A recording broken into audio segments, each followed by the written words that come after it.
हिंदुस्तान में आजकल हुकूमत में बने रहने के लिए एक अलग तरीके के धार्मिक भूचाल को जन्म देने की कोशिश की जा रही है, और जिसमें इस पर काम करने वाले लोग और धर्म में देश को बांटने वाले लोग कामयाब भी हो रहे हैं। हिंदुस्तान के इतिहास में घटनाओं को बदलकर और घटनाओं के विपरीत जाकर कुछ नए तरीके के इतिहास रचकर झूठ फैलाकर लोगों के बीच में धार्मिक विद्वेष फैलाया जा रहा है। ये कहकर दुर्भावना फैला रहे हैं कि मुगल मुसलमान थे, क्योंकि इसलिए वो हिंदू विरोधी थे, उन्होंने हिंदुओं के विरोध में काम किया। और भारतीय जनता पार्टी से जुड़े हुए कुछ लोग महाराणा प्रताप को राजपूतों की तरफ से हिंदूवादी एक राजा के तौर पर पेश कर रहे हैं, जबकि ऐसा कुछ नहीं। मैं आपसे आप लोग के सामने सच्चाई पेश कर रहा हूं कि जिनको दिया कुमारी जी और तमाम हिंदूवादी नेता और तमाम हिंदूवादी राजपूत और तमाम बीजेपी से जुड़े लोग कहते हैं कि वो हिंदू विरोधी थे मुगल। मैं उनको बताना चाहता हूं, सुनिए दिया कुमारी जी, मैं आप सबसे भी कह रहा हूं जो आप लोग मेरा वीडियो सुन रहे हैं, चवाहा राजपूतों ने पूरी ताकत से खानदान दर खानदान पीढ़ी दर पीढ़ी मुगलों का साथ दिया, और तमाम जो बीजेपी की नेता है वो इस युद्ध को, हल्दी घाटी का युद्ध है वो हिंदू वर्सेस मुस्लिम, हिंदू हृदय सम्राट और मुसलमानों का जुल्म बता रहे हैं उसको। मुगलों की फौज के जो चीफ कमांडर थे वो राजा मान सिंह थे, कमांडर थे महाराणा प्रताप के, वो थे हकीम खान सूरी।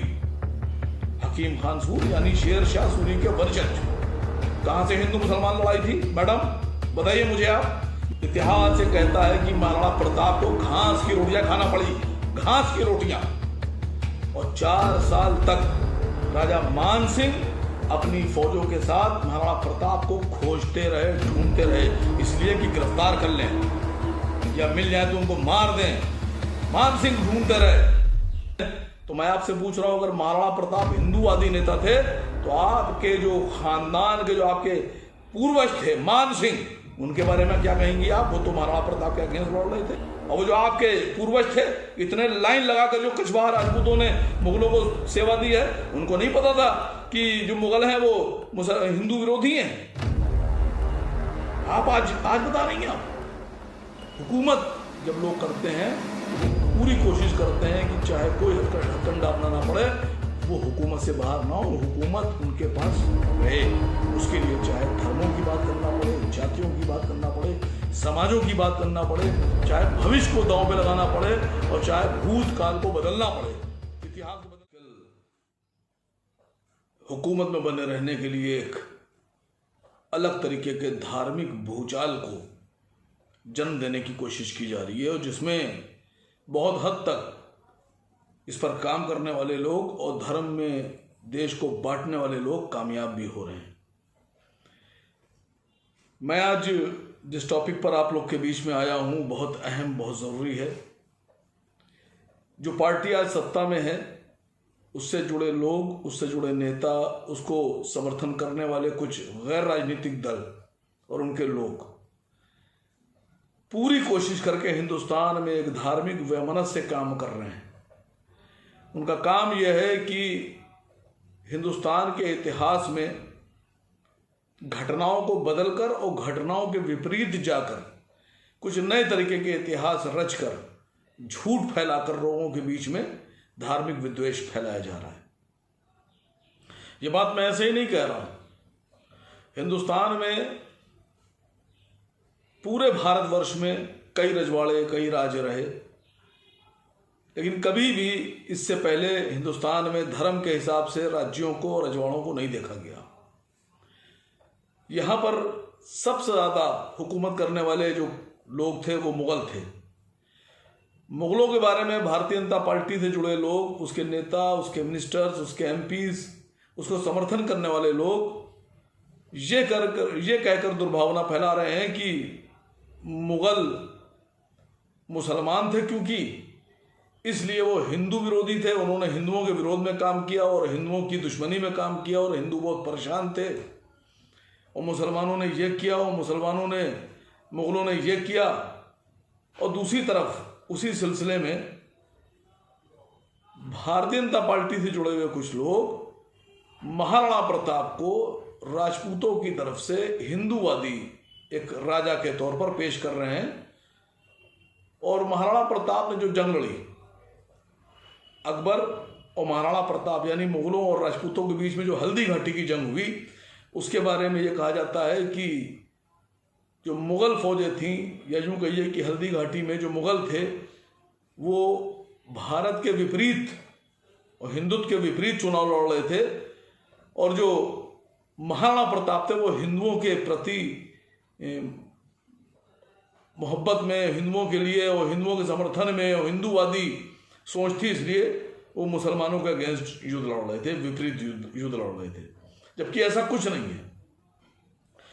भारतीय जनता पार्टी के एक सांसद जी हैं राजसमंद से, मोहतरमा दिया कुमारी जी, वो कछवाहा डायनेस्टी से आती हैं, कछवाहा राजपूत हैं। कछवाहा डायनेस्टी मतलब अम्बेर और आमेर कह लीजिए, या आजकल उसको जो न्यू इंडिया है इसमें जयपुर कह लीजिए। जो जयपुर की डायनेस्टी, जो आमेर की डायनेस्टी थी, वो कछवाहा राजपूतों की है। महाराणा सांगा, उनके वंशज महाराणा प्रताप, ये डायनेस्टी सिसोदियाओं की डायनेस्टी कहलाती है, मेवाड़ की डायनेस्टी कहलाती है। दिया कुमारी जी ने भी बड़े आरोप लगाए। तमाम भारतीय जनता पार्टी से जुड़े हुए लोग ये कहते हैं कि मुसलमानों ने हिंदुओं पर जुल्म किए और ये किया और इतना जुल्म कर दिया और ये लड़ाई लड़ ली।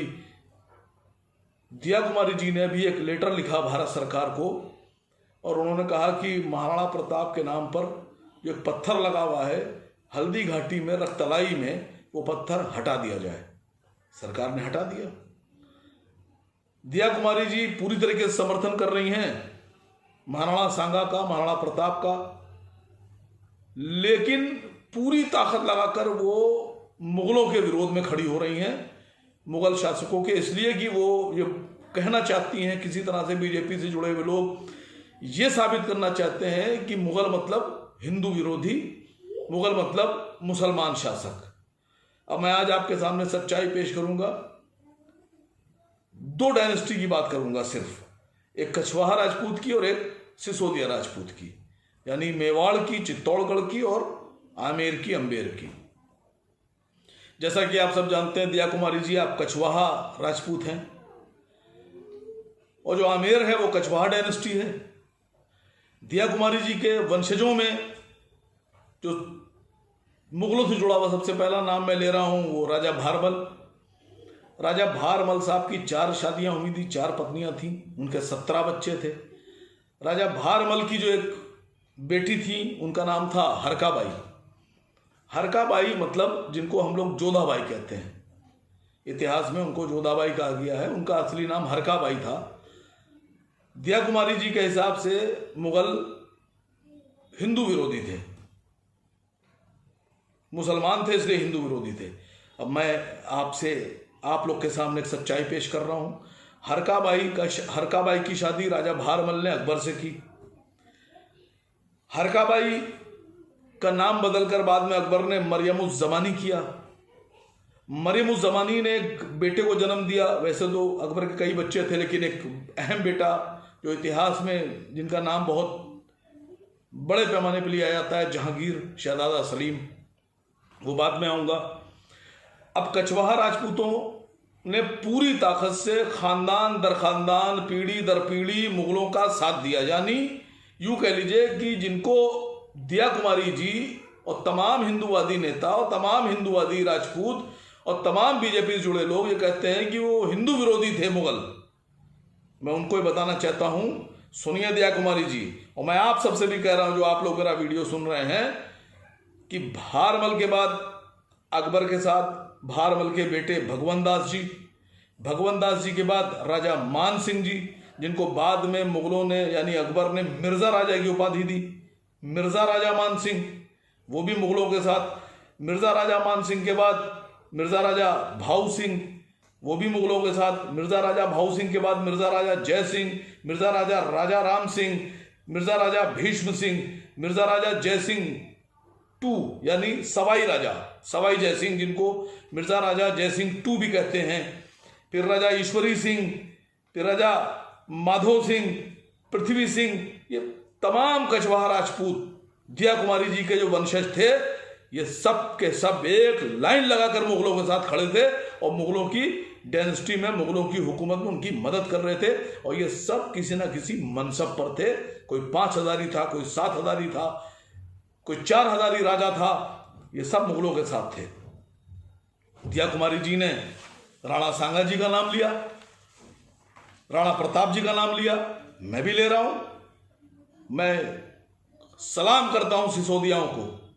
बहादुर कौम थी, सिसोदिया झुके नहीं, वो अड़े हुए थे। अब वो अकबर की, महाराणा प्रताप से इतिहास में दर्ज है जो उनकी आपस में जो उनकी प्रॉब्लम्स थी, वो सब जानते हैं कि महाराणा प्रताप की कुछ और डिमांड्स थी, अकबर की कुछ और डिमांड मतलब पेशकश थी। महाराणा प्रताप ने नहीं माना। महाराणा प्रताप से के पास राजा भारमल को उनको भेजा गया, टोडरमल जी को। राजा टोडरमल जी गए अकबर का पैगाम लेकर, वो नहीं माने। आखिर में हल्दी घाटी का युद्ध हुआ।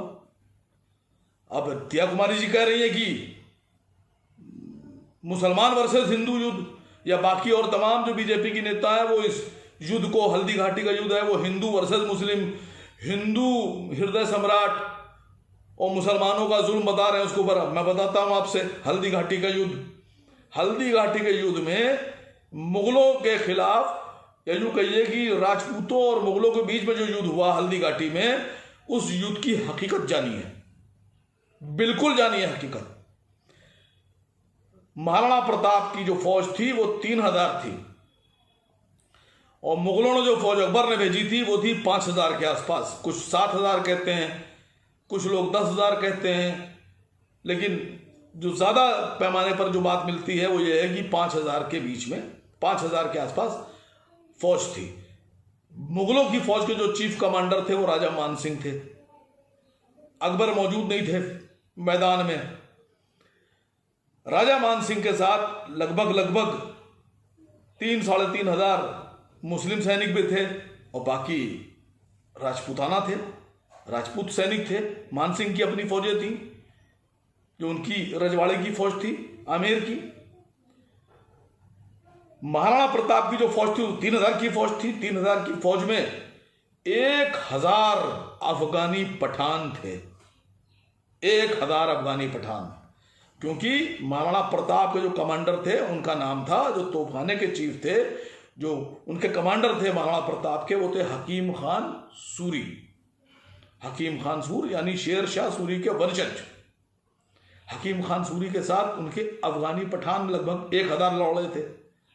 अब महाराणा प्रताप की तरफ से 1000 अफगानी पठान, हकीम खान सूर जो थे वो उनके कमांडर, और मुगलों की तरफ से मान सिंह कमांडर, उसमें भी लगभग 1500-1800 फौजें राजपूतों की। कहां से हिंदू मुसलमान लड़ाई थी मैडम, बताइए मुझे आप। मैं उन तमाम लीडरों से पूछ रहा हूं, नेताओं से पूछ रहा हूं, जो वैमनस फैला रहे हैं, जो गलत इतिहास बता रहे हैं, मैं उनसे पूछ रहा हूं। ये मैं नहीं कह रहा। जेल मेहता साहब की जो मेडिवल मध्यकालीन भारत की जो इतिहास है किताब, उसको पढ़िए, उसमें बहुत सी बातें लिखी हैं। जेल मेहता साहब ने अपनी किताब में लिखा साफ साफ कि अकबर विजेता था। और जेल मेहता साहब अपनी किताब में यह भी लिखा थीसिस में कि अकबर ने भारत में एक सेकुलर राष्ट्र कायम करने की शुरुआत की, सेकुलर राष्ट्र बनाने की शुरुआत की।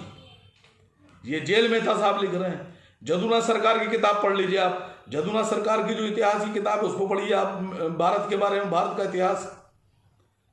एल श्रीवास्तव साहब की किताब पढ़िए आप। ये किताबें जब आप पढ़ेंगे तो आपको सच्चाई मालूम पड़ेगी।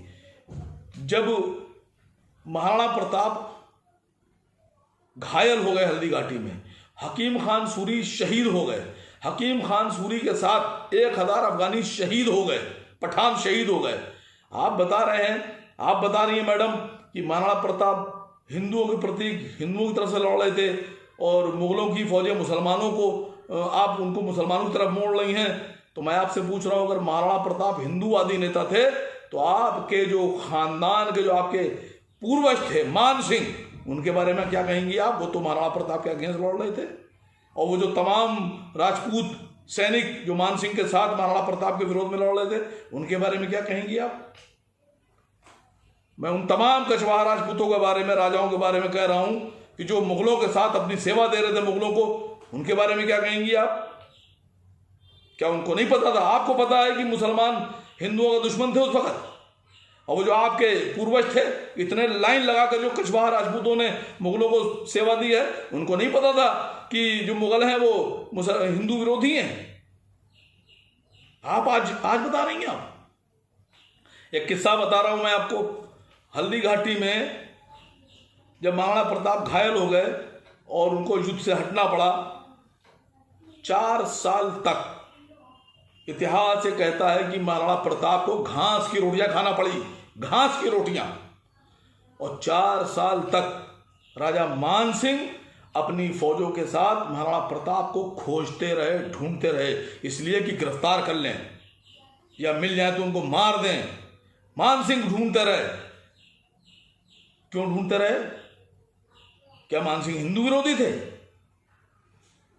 अगर महाराणा प्रताप हिंदू हृदय सम्राट थे तो मान सिंह कौन थे? और उसके बाद आपको एक वाक्य सुनाऊं। मैं सलाम करता हूं सिसोदिया ठाकुरों को, सिसोदिया राजपूतों को, कि महाराणा प्रताप ने अपने बड़े बेटे राजकुमार अमर सिंह को अपना सिपहसाला बनाया, अपना फौजों का कमांडर बनाया।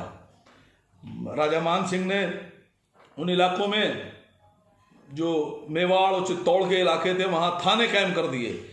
जो मान सिंह साहब थे उन्होंने सिसोदियाओं के इलाकों में मुगलों की तरफ से थाने कायम किए। चित्तौड़गढ़ में, मांडलगढ़, बागोर, कोशीथाल, उठाला, मदारिया, रामपुरा, इन सब इलाकों में थाने कायम कर दिए।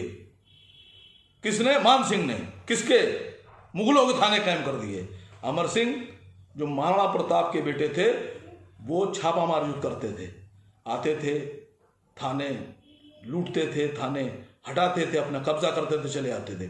उसी सिलसिले में मैं आपको किस्सा सुना रहा हूं सिसोदियाओं का, महाराणा प्रताप के वंशजों का। राणा अमर सिंह जो राजकुमार थे, जो मेवाड़ के सिपहसालार बाद में बनाए गए थे, अमर सिंह की एक युद्ध में सामना आमना हो गया अब्दुल रहीम खान खाना का। अब्दुल रहीम खान खाना भी मुगल फौजों कमांडर थे। अब्दुल रहीम खान खाना बहरम खान के बेटे थे, अकबर से बड़ी करीबी थी उनकी। तो अब्दुल रहीम खान खाना की और अमर सिंह की आपस में आमने सामने मुठभेड़ हो गई। उस युद्ध में अमर सिंह ने अब्दुल रहीम खान खाना हार गए। अमर सिंह ने गिरफ्तार कर लिया अब्दुल रहीम खान खाना के घर की औरतों को, बेगमों को, और बांध कर लेकर पहुंचे। उन्होंने महाराणा प्रताप के सामने पेश किया। महाराणा प्रताप ने अमर सिंह से पूछा, किसको ले आई ये कौन है औरतें? तो अमर सिंह ने बहुत सीना चौड़ा करके, यूं करके बताया कि महाराणा, ये अब्दुल रहीम खान खाना के घर की औरतें हैं और उनको हरा कर मैंने इनको गिरफ्तार किया है। आपको पता है, वीरता का सम्मान होना चाहिए। जो वीर होते हैं, वीर वही इतिहास लिखते हैं।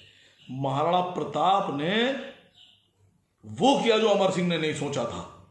अमर सिंह सोचे थे कि महाराणा खुश होंगे, और महाराणा प्रताप ने अमर सिंह को फटकार लगाई, फटकार, डांटा और कहा कि तुमने क्या किया? युद्ध हो या युद्ध ना हो, औरतों का सम्मान सर्वोपरि है, औरतों का सम्मान होना चाहिए।